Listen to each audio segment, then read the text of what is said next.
productos de investigación con registro sanitario. El trastuzumab se aprobó para cáncer de mama, pero se está estudiando para cáncer de colon. Tiene registro sanitario en el Perú el trastuzumab. Entonces, si un paciente murió por trastuzumab, el INS, la OJIT del INS tiene 2 días hábiles para mandar ese caso a la DIGEMIT. Si no, estarían incumpliendo en su propio reglamento.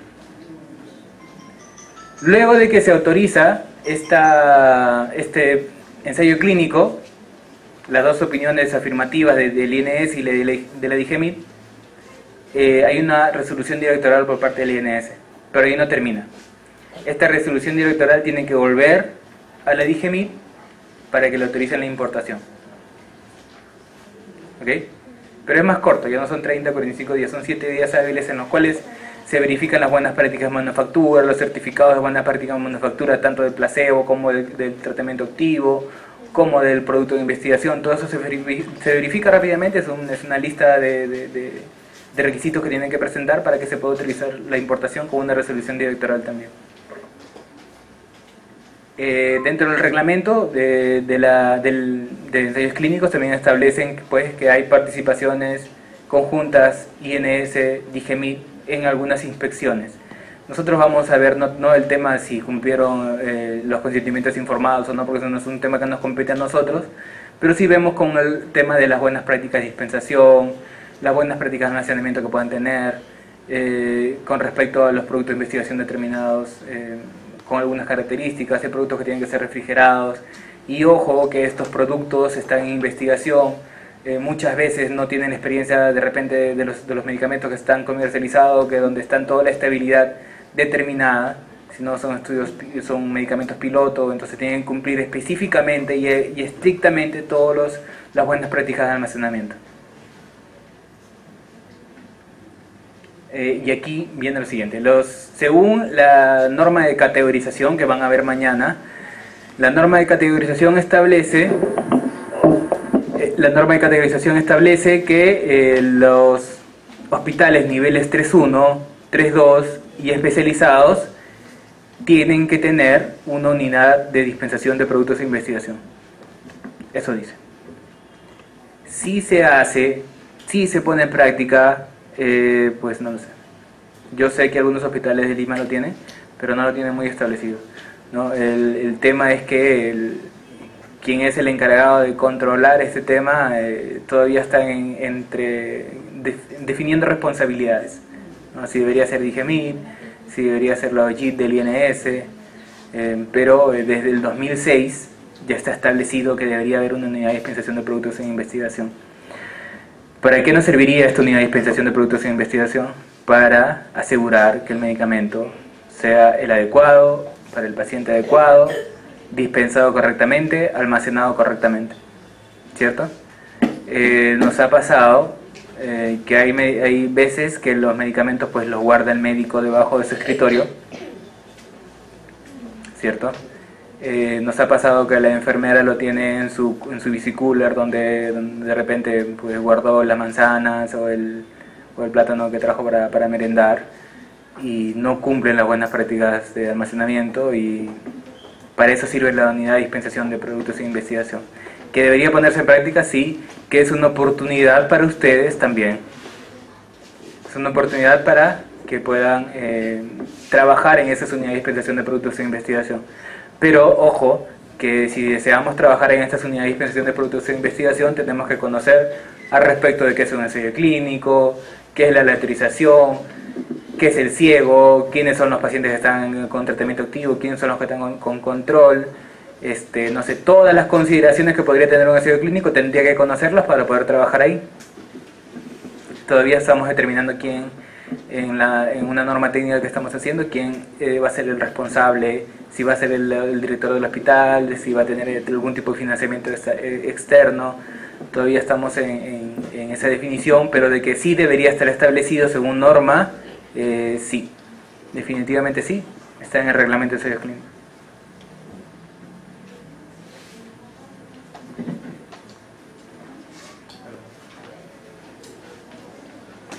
La finalidad, pues garantizar la calidad del producto de investigación, cumpliendo con las buenas prácticas de almacenamiento, buenas prácticas de dispensación o aprobados por el MINSA o algunas especificaciones del patrocinador del estudio. Hay medicamentos que necesitan estar a un grado específico, no es de 2 a 8 grados, como dicen la mayoría de productos comercializados. Hay medicamentos que tienen que estar a 4 grados, por ejemplo, y ¿cómo controlo eso? ¿Quién lo controla? ¿Las enfermeras? Sí, hacen su trabajo, lo hacen bien, la mayoría, pero no hay ningún control sobre eso. También hay sobrantes de los productos de investigación. Finaliza el ensayo clínico, ¿qué hago con todos los sobrantes? Los regalo, se los regalo al investigador principal para que haga un estudio adicional, los devuelvo a la casa matriz, los destruyo. Sí, tengo que destruirlos pasando 12 meses. Termina el ensayo clínico, tengo 12 meses para destruir todos esos productos. ¿Ok? Hay una consideración para devolverlos a la casa matriz, pero tiene que estar en el protocolo. Si el protocolo dice que finalizando el estudio hay sobrantes y los va a devolver a la casa matriz, cuando termine el estudio los puede devolver. Nos han pasado casos que termina el estudio y fallecieron los pacientes y tienen sobrantes y los quieren devolver a la casa matriz, pero no está considerado en el protocolo. Tienen que destruirlo. ¿Sí? Este es un poco de estadística al respecto del trabajo que yo realizo. En el año 2014, miren la cantidad de estudios de fase 3. ¿Sí? ¿Cuántos estudios de fase 1 se realizaron? 2 estudios de fase 1, 9 estudios de fase 4, 2 estudios de fase 1. O sea, estudios que nunca se realizaron en humanos y van a pasar a la parte preclínica recién acá en Perú. Puede darse. Dentro de las especialidades que más se investigan, pues están la oncología y la infectología, ¿no? Cáncer, VIH, que es lo que más se investiga. Por fase de estudio en el 2015, miren, fase 3 fueron los que más se han investigado. ¿Por qué quizás los de fase 3 se investigan más? Porque normalmente son estudios multicéntricos, ¿no? El patrocinador.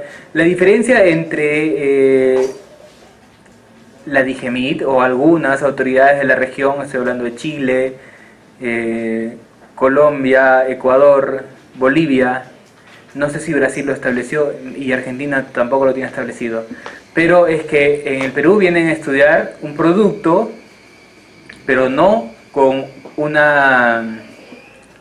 un mandato de la autoridad. ¿Qué es lo que hace la FDA? La FDA tiene una sustancia activa que quieres estudiar, ¿no? La FDA te da un IND, un código de nueva droga en investigación. Y te dice, ¿sabes qué? Pfizer, imaginemos. Pfizer, necesito que hagas tantos estudios de fase 1, tantos estudios de fase 2, tantos estudios de fase 3. ¿Para qué? Para que puedas comercializar en mi país. De todos estos estudios, un porcentaje alto tiene que ser en Estados Unidos y el resto lo puedes hacer en cualquier parte del mundo. Y eso es lo que llega a Perú. Estudios normalmente multicéntricos como son los fase 3, que tienen un IND, están registrados en el Clinical Trials de Estados Unidos, pero lo realizan en Perú para completar su información de efectividad y seguridad. Nosotros podríamos decir, pero oye, ¿pero por qué lo desarrollas en Perú? ¿Por qué no lo deniegas? Pero ¿y por qué lo vas a denegar? Te va a dar datos al respecto de tu población. Si ese medicamento viene para el registro posterior, no sabemos si va a venir porque es investigación, no es obligado que él haga la investigación para registrar en Perú, pero puede venir para el registro. ¿Y qué pasaría si tienes información de tus pacientes, con tus características, con tu variabilidad genética y con datos ricos y fuertes al respecto de tu población? Te va a servir para registrarlo. ¿Sí? Entonces por eso no decimos que no. Lo ideal es que Perú también tenga como que una serie de requisitos, ¿no? O sea, necesito que hagas todo esto para poder registrar. Hay una iniciativa al respecto de algún tipo de medicamentos, como los medicamentos biológicos nuevos que necesitan estudios pilotos en Perú o pivotales en Perú para poder comercializarse. Hay algunos medicamentos, ¿sí? Pero no son todos.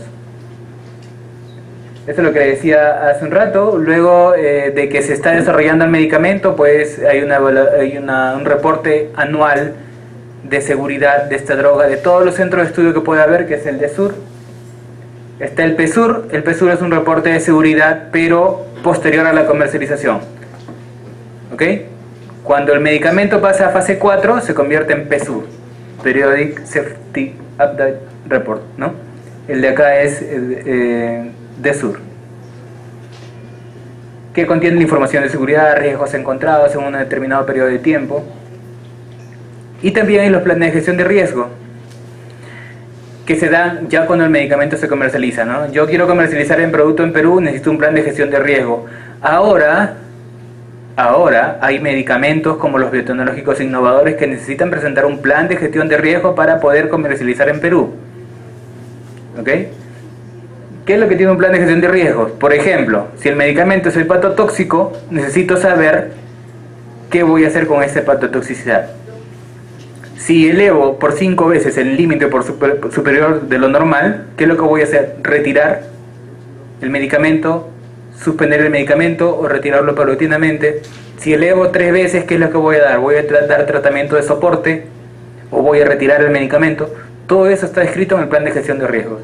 Y el plan de gestión de riesgos ya está dentro de las autorizaciones de comercialización ahora de algún tipo de medicamentos, como es el caso de los biotecnológicos innovadores, que presenta por primera vez su registro en Perú. La necesidad de los PGR, pues es un número relativamente de pequeños sujetos a una duración corta de exposición, que son los ensayos clínicos. Hay una población restringida, lo que le decía, los criterios de inclusión y exclusión y la selección que tiene que haber antes de la autorización. Hay una falta de información en ciertos grupos, es cierto. Algunos grupos etarios, algunas comorbilidades o de repente algunas características propias de embarazo de repente, ¿no? El plan de gestión de riesgos pues va de la mano de muchas cosas, de especificaciones de seguridad adicionales, de planes de farmacovigilancia intensiva, podría decirse, para este medicamento, y de actividades de minimización de riesgos. Esas actividades de minimización pues podrían ser actualizaciones del inserto, el material educativo para el paciente, para el médico, el programa de acceso restringido, los programas de prevención en el caso de que puedan haber pacientes que lo consuman y puedan quedar embarazadas, y las cartas, los letters que van para los médicos, ¿no? Como que la información, la EMA tiene esto, por ejemplo, la EMA tiene una información general, tiene cartas hacia los pacientes y tiene cartas hacia los médicos, que es un poco más específico y un poco más técnico. Y lo que les decía hace un rato, la farmacogenética, ¿no? La farmacogenética, imagínense, de una población hay unos que responden totalmente al medicamento, hay unos que responden parcialmente, hay unos que no responden, hay unos que responden con eventos adversos severos. Estos podemos ser todos nosotros, pero no lo sabemos. Para eso es importante la farmacogenética. ¿Okay? Viene la medicina personalizada, y eso es lo que le decía temprano al respecto de la carbamazepina, ¿no? Había estudios donde producía síndrome de Stevens-Johnson, necrólisis epidémico tóxica, que son mucho más comunes en Asia y en poca parte de Europa, pero también. Este era un estudio que habían hecho ellos, ¿no? Que tanto el síndrome de Stevens-Johnson como la necrólisis epidémico tóxica se daban en pacientes que tenían este antígeno leucocitoro humano, el HLA, 1502. Y ellos vieron, ¿no? Imagínense, cuál era el factor de asociación en los casos y en los controles en los que tenían ese alelo positivo, versus los que no tenían ese gen y en los que no se presentaba. Bueno, y las reacciones a los medicamentos, que la vamos a ver ahora en la tarde. Bueno, ¿qué dice? Dice que convertirte en un monstruo, bueno, infernal, no está en las posibles reacciones adversas. Y es que no todas las reacciones adversas las vamos a conocer, ¿ok? Hay reacciones adversas que se van a producir. Acabamos de hablar de farmacogenética. Hay reacciones adversas que no se conocen en nuestra población y que de repente no las reportamos, ¿cierto? Y si no las reportamos nunca se va a saber. Los sistemas de seguridad solamente se enriquecen con el reporte espontáneo cuando el medicamento se comercializa. No hay estudio que sea tan fidedigno como quizás un reporte espontáneo que podría haber. ¿Okay?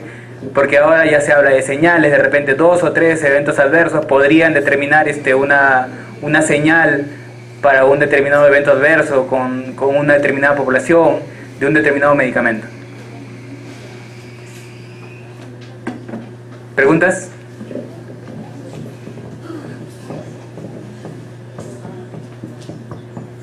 ¿Les quedó claro? Dígame. Cuando aparece una nueva indicación de un medicamento A, que de todas las fases clínicas, ¿cuáles son la última? Fase 3, dependiendo. Si es una nueva indicación en un grupo etario que no se había estudiado antes, podría hacerse de fase 1. Donde quieres una nueva indicación para niños, vas a hacer fase 3. Tienes que ver primero cuál es la dosis adecuada, partiendo de la parte preclínica, y si no tienes datos preclínicos al respecto de la seguridad de este medicamento, te vas hasta la parte preclínica para el efecto en no sé, lo que hacen, ¿no? Conejos jóvenes o ratas preñadas, ¿no? Es relativo. ¿Alguna pregunta más? ¿Me quedó todo claro? Es una rama importante, ¿cierto? Sí, a leer más, a especializarse más, y esto de los ensayos clínicos pues es un tema que sigue creciendo, va a seguir creciendo, especialícense más. Yo decidí hacer la maestría en biotecnología porque ustedes, casi el 50% de ensayos clínicos que se presentan en Perú son para productos biotecnológicos. Entonces había muchas cosas que no entendía al respecto de microbiología, al respecto de biología molecular, y ahora me ayudan bastante. Pero entonces cultívense, estudien y publiquen. ¿Alguna pregunta más? Ok.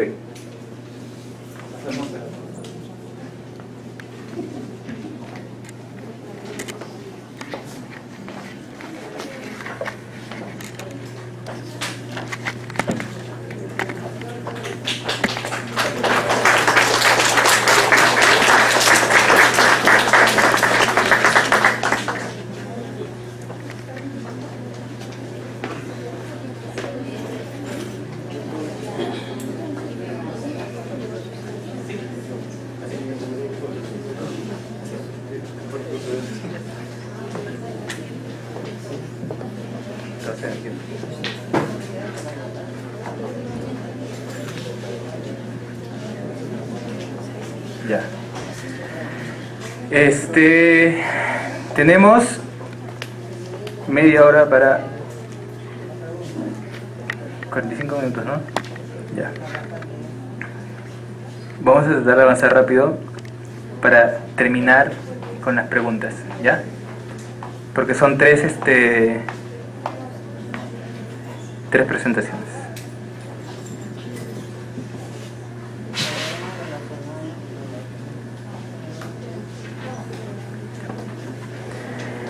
Hablábamos de la farmacia clínica, hablábamos de la búsqueda de información de medicamentos, hablábamos de los ensayos clínicos, pero todo va indicado o dirigido hacia ¿qué? A los problemas relacionados a medicamentos, ¿cierto? Cuando yo encuentro un problema relacionado a medicamentos, vamos a llamarlos PRMs ahora. Cuando yo encuentro un PRM, es porque estoy haciendo o atención clínica o atención hospitalaria, o estoy en una oficina farmacéutica, ¿cierto? Y encuentro un problema relacionado a medicamentos. ¿Qué es lo que tengo que hacer? Si encuentro un PRM, ¿qué es lo que tengo que hacer? Buscar información adecuada. ¿Para qué? Para solucionarlo, ¿cierto? Y si no puedo solucionarlo, indicar a quién corresponde que lo solucione. ¿Ok? Como les decía hace un rato cuando mis internos me decían que había que darle insulina al paciente, ¿no? Pero ¿cómo, cuándo y por qué? ¿No?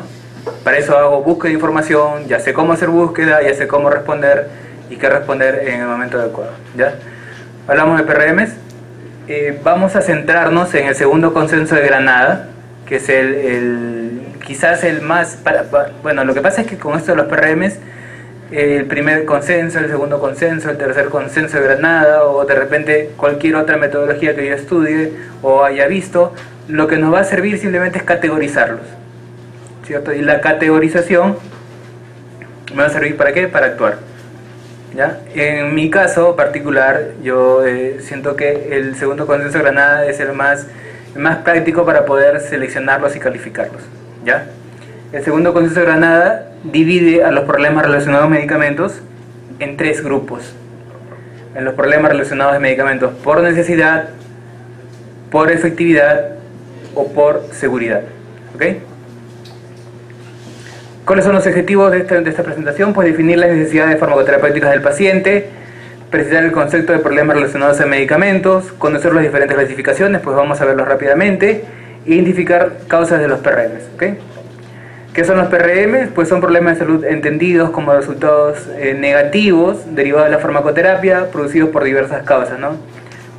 Podrían ser por cuestiones alérgicas, por cuestiones tóxicas, hay veces hasta por cuestiones propias administrativas, también hay PRMs, pues si el paciente no recibe el medicamento, es una cuestión más administrativa que propia del mecanismo de acción del medicamento. ¿Okay?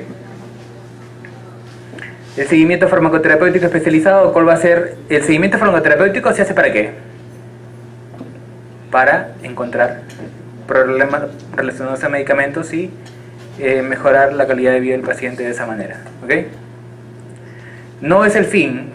Cuando hagamos seguimiento farmacoterapéutico no terminamos siendo detectives con una lupa encontrando PRMs donde quizás no los hay. Porque van a haber veces que no van a haber PRMs. O no van a haber PRMs reales, sino PRMs potenciales, quizás. Entonces hay que tener bastante cuidado con lo que se hace. Siempre con evidencia, siempre con guía de práctica clínica, siempre buscando el medicamento, si es correcto que presenta esto o que no lo presenta. ¿Okay? ¿Cuál es el fin? Pues mejorar la calidad de vida del paciente. Hay métodos de seguimiento farmacoterapéutico para búsqueda o para encontrar o para solucionar estos PRMs. Uno es el método DADER también, que se estudió en la Universidad de Granada y quizás también ellos fueron como que los impulsores de este consenso de Granada para la clasificación y calificación de los problemas relacionados a medicamentos. El método DADER habla de una consulta inicial, de una oferta de servicio, si el paciente acepta o no acepta este servicio. Pues hay una entrevista donde hay un estado de estudio, una fase de evaluación y hay sospechas, siempre va a haber sospechas de PRM, pues cuando ustedes se cultiven más en este aspecto van a encontrar que ya no solamente hay PRMs reales, sino hay muchos PRMs potenciales.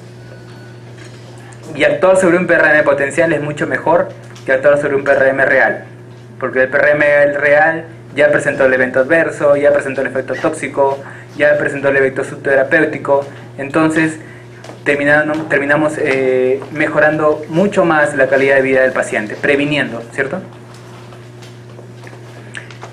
Tengo un medicamento, tengo un control de la utilización, tengo una evaluación de los resultados de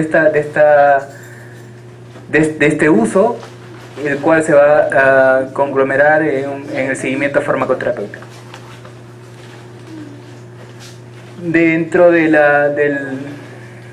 vamos a hablar del segundo consenso. Ese es el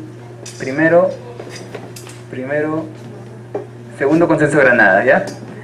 La definición del segundo consenso de Granada dice que los PRM son problemas de salud entendidos como resultados clínicos negativos derivados de la farmacoterapia que, producidos por diversas causas, conducen a la no consecución del objetivo terapéutico o a la aparición de efectos no deseados. Eso es lo que dice el PRM.